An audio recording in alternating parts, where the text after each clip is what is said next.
I don't want to make anybody angry, but I know this is going to be controversial because the Serafino 4th Edge did not make it into my top 10 boots of the year.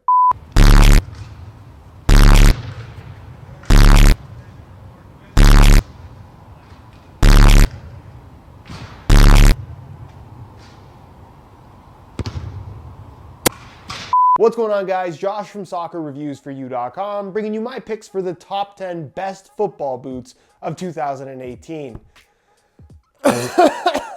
As always with these lists, these are of course my picks. You do not have to agree with them, but based on my own personal experience with all the boots that have come out in 2018, these are the 10 that I think are the best. Also, the only boots that are eligible to be on this list are boots that actually came out as new releases in 2018, not just colorway updates. So great boots like the Nike Tiempo Legend 7 Elite and the Nike Hypervenom Phantom 3 Elite. They're great boots. They were great in 2018. They're still great right now, but they did not come out this year, therefore are not eligible to be on this list. Also, limited edition releases aren't eligible either. So great boots like the Predator remakes or even the GS 360, while they're really good because most people weren't able to get them anyways, they simply don't count. Sorry. As always, feel free to share your own picks and opinions down below in the comments. And without further ado, in no particular order, here are what I consider to be the top 10 best football boots of 2018. To absolutely nobody's surprise, the latest generation of Mercurials easily make this list. Whether you go for the Nike Mercurial Vapor 12 Elite or the Superfly 6 Elite, effectively the exact same boot, just with and without a collar. This is the latest generation of Mercurial that really continues on with what the Mercurial line has always stood for. Lightweight, tight fit, aggressive traction, responsive feel. You get all of those things regardless of whether or not you go for Superfly or Vapor, with really the controversial thing this year being that both variations are Flyknit. The Superfly has been Flyknit since the Superfly 4, which I would say is a change that was for the better, where the Vapor has been Teijin synthetic from Vapor 3 all the way to Vapor 11, but has now gone full Flyknit. Some people love this, some people hate this. I'm kind of in favor of the changes that they've made, and overall I really like this generation of Mercurial. I'm not really a Mercurial guy in regards to the type of boots that I like to wear, but honestly I'm a really big fan of what they've done here. Staying in the speed boot category, which effectively means absolutely nothing, the Adidas X181 easily makes this list for a variety of different reasons. Replacing the X17.1 and X17 Plus Pure Speed, it's kind of a completely different direction for this particular line. The only thing that carries over is the sprint frame, now called Speed Frame Sole Plate, and of course a stud pattern that's the same layout, but it has been slightly tweaked for the better, I would say. But the upper, as you can see, is now a mesh-based synthetic, cleverly named Speed Mesh, that is soft, it's thin, it's very, very comfortable, and it has a more natural sensation, I would say, than what we've had from the Adidas Speed line as of late. I've said this in videos before, and I'll say it again, this is the closest thing to that 2014 F50 Adizero model that I think was the best F50 ever made that we've got from the Adidas brand up until this particular point. Really big fan of these, easily one of the best Adidas releases of the year. The next boot on this list is pretty much the one, specifically the Puma One One in the kangaroo leather upper variation. Now this is a boot that honestly I didn't love when I first tried them out, but after having some time to kind of reflect on what exactly Puma has done with this particular concept, I do have to say that this is easily one of the best 10 releases of 2018. What's unique about this boot is that it is more or less a speed boot in regards to the elements that it has, aside from the addition of kangaroo leather. There is a full synthetic version as well that's still very good, but I think the leather one is the way to go. So with this upper, you're getting a combination of kangaroo leather at the front and then a knitted upper for the rest of the boot. And the knitted upper is unique in that it is kind of a weird mid-cut design. It's got these extra lacing positions to allow you for some extra adjustability and lockdown, mainly through the midfoot and heel. The fit and lockdown of this boot is really good, which is why I think it falls into the speed category so well, because you get this very secure, responsive sensation. It's got a very lightweight sole plate. It's got very aggressive traction. It's a lightweight construction in general. It just doesn't necessarily have that traditional speed boot look because it isn't that popular. You can also get these heavily discounted, and I happen to think that it's actually a pretty cool looking boot as well. This colorway, not too bad. Some random guy designed it. Probably his first time, but hey, we'll give him a pass on this one. Either way, really solid boots, and if you've wanted to try something interesting and different from the Puma brand, the leather version of the One One is a really solid option. Next up, we have a pair of boots that I have to go get because I'm unprepared. This next pick is different from all the other boots on this list in that it's not a top-end model, which is weird because you'd think a top-end model would make it over any takedown, but that's not actually the case because in 2018, Nike gave us the Mercurial Vapor 12 Pro, the first takedown model in the Mercurial line, specifically on the Vapor side, because there is a Superfly 6 Pro available as well, which I would say is equally as good, but it's not necessarily as good of a value with a retail price of $150. These are only going to cost you $120, plus with extra discounts and coupon codes, you can get these for effectively less than $100 in the latest colorways, even less than that if you go for an older colorway. And while it doesn't officially have a Teijin synthetic upper, that is pretty much exactly what it feels like. So for those that were not big fans of Nike going Flyknit on the latest top-end Mercurial Vapor, you can just buy the first takedown at a fraction of the price, less than half, and basically get the same experience or something very similar to what we had from the Vapor 10 and the Nike Mercurial Vapor 11. It also has the anatomic sole plate, the exact same stud pattern. They're effectively just as light. It has pretty much all the same features that you'll find from the top-end Mercurial, but again, at half the price and without the Flyknit that some people might actually prefer. This is every bit as good as the top-end model, and I'm being 100% honest here. If this came out as the Elite rather than the Pro, I would still be really happy about it.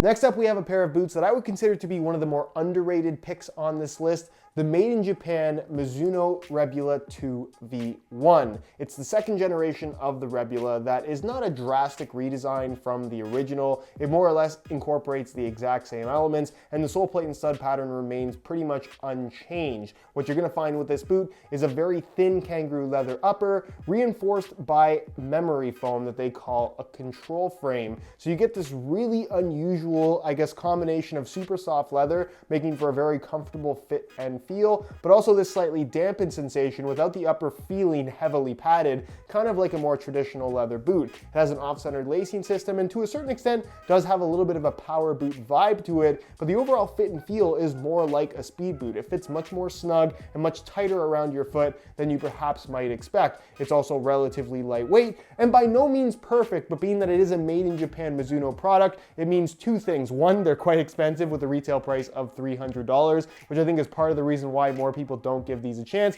And two, every made in Japan Mizuno product is absolutely tremendous in regards to build quality and quality of materials. So in terms of just straight quality, out of everything on this list, this is probably right at the top.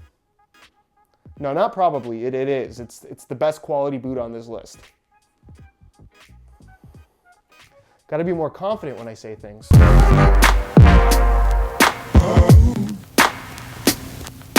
Next up, we have easily one of my personal favorite boots out of everything to come out in 2018, the Nike Phantom Vision Elite, the boot that replaced the Nike Magista line, but effectively could have been called the Magista Obra 3, and it would have been the exact same boot anyway. So for those that are upset that the Magistas are gone and we now have the Phantom Vision, I think it's dumb that we now have two Phantoms within the Nike line, but the boot is still really, really good. What's unique about this boot is the utilization of two layers of material for the upper that somehow come together for something that does not feel bulky or clunky on your feet whatsoever. The external layer that you can see very clearly is made entirely out of Flyknit, and then the internal layer that you can't really see is made out of Quad Fit. It's effectively an internal sock made out of a very special material with a lacing system running through the middle called ghost laces that when you tie the laces tight underneath this lace cover, it holds your foot in place really, really well, giving you this remarkably responsive sensation without any stiffness or reinforced plastic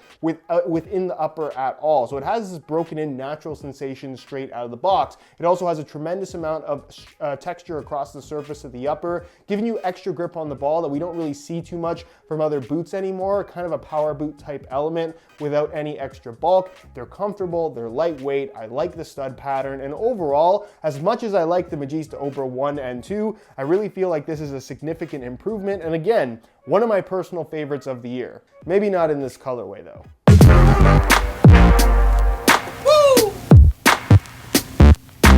Next up on the list, I have a boot from a brand that I had pretty much written off as being just straight garbage up until halfway through 2018 when New Balance launched the Tequila 1.0 Pro.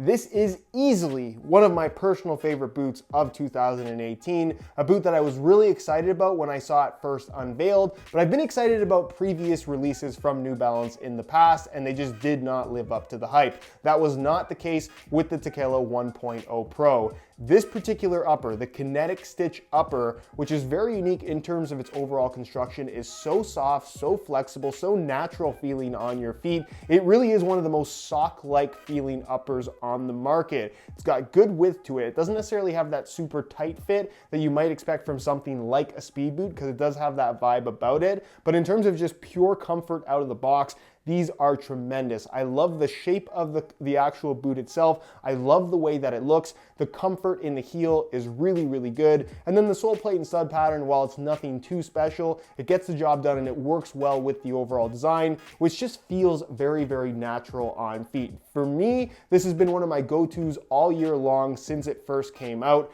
Big fan of the Tequila, and again, if you're looking to give New Balance a chance for the first time, this is the boot that I would recommend.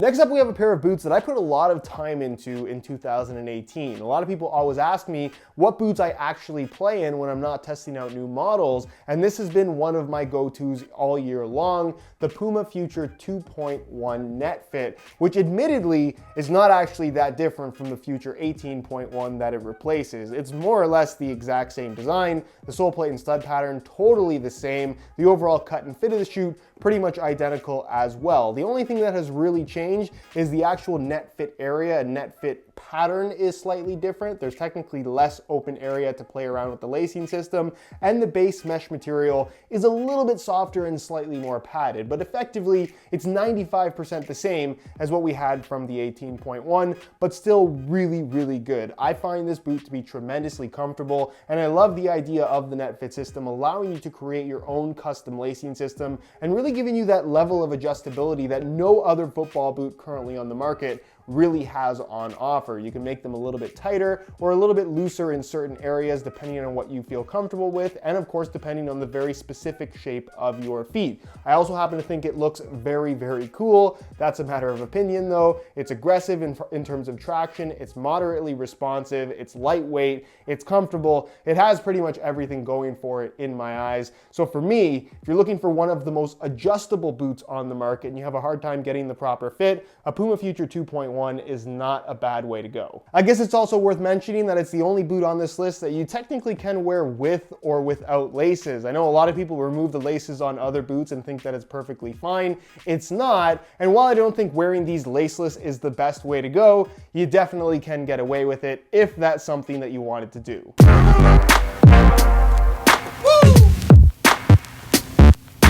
The next boots that I've picked is a pair that truly surprised me. It made me like something that up until this point I haven't really liked much at all. If you regularly watch the channel, you know that I have been highly critical of laceless football boots, and for good reason. However, the brand new laceless Adidas Copa 19 Plus kind of changes things, because this is the first laceless boot that I can honestly say that I would happily wear. I really love the feel. I don't so much care for the look, at least in this particular colorway, and I have made fun of them accordingly. However, the combination of kangaroo leather and a laceless construction, while it sounds like it just wouldn't work, it somehow works so well, it's not even funny. What's so great about this boot to me, and again, everyone's experience is gonna be a little bit different with these or any other laceless boot simply based on the way that they fit. But what you'll find is that it does have a more snug fit through the midfoot, the laceless area, and the midfoot in general is not actually leather. It's made out of what's called fusion skin, which effectively is just a seamless transition between the knitted base, prime knit, and the kangaroo leather that you're gonna find towards the front. So you have a combination of prime knit and fused plastic through the midfoot that creates the laceless system. It makes for a relatively snug fit overall, while the boot ends up being a lot more loose and not quite as tight around your foot in the leather area. But you kind of want that from something that's supposed to feel a little bit more traditional, but at the same time, these don't really have that traditional feel. It kind of has that speed boot vibe without the extreme responsiveness. The sole plate and stud pattern, I would say, kind of trends more towards being traditional rather than very, very aggressive. They're not overly lightweight, but as an experience, I really, really enjoy how these boots fit and feel. If you like something super tight and locked in, these are definitely not for you. And if you're a big fan of the classic Copa Mundial, you're probably gonna hate the way that these feel because they are absolutely nothing like that. But if you're looking for a unique experience, and I guess if you've wanted to try laceless football boots, I haven't really recommended any of them, but if you're looking to give them a try, this is the one that I would start with.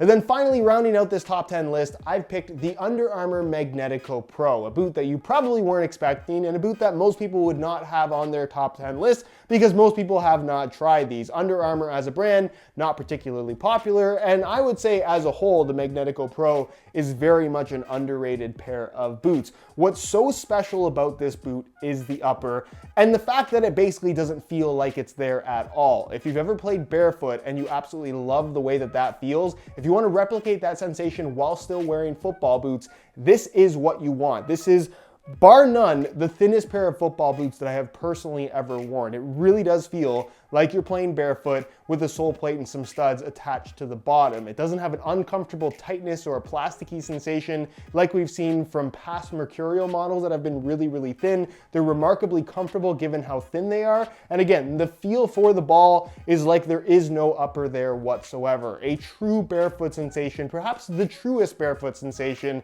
that I've ever felt in a pair of football boots. If you get stepped on, your feet will probably die. So that is a risk that you need to take when wearing the Magnetical Pro. But if you can live with that reality and you just want the thinnest possible touch on the ball, this is the football boot for you. And that's it, boys. And that concludes my top 10 best football boot releases of 2018. Hopefully you guys enjoyed the video. If you did, be sure to support it with a like. And again, feel free to share any of your own picks or opinions on any of these boots or ones that I didn't talk about down below in the comments. Always curious to hear your opinions on what the best boots of the year were.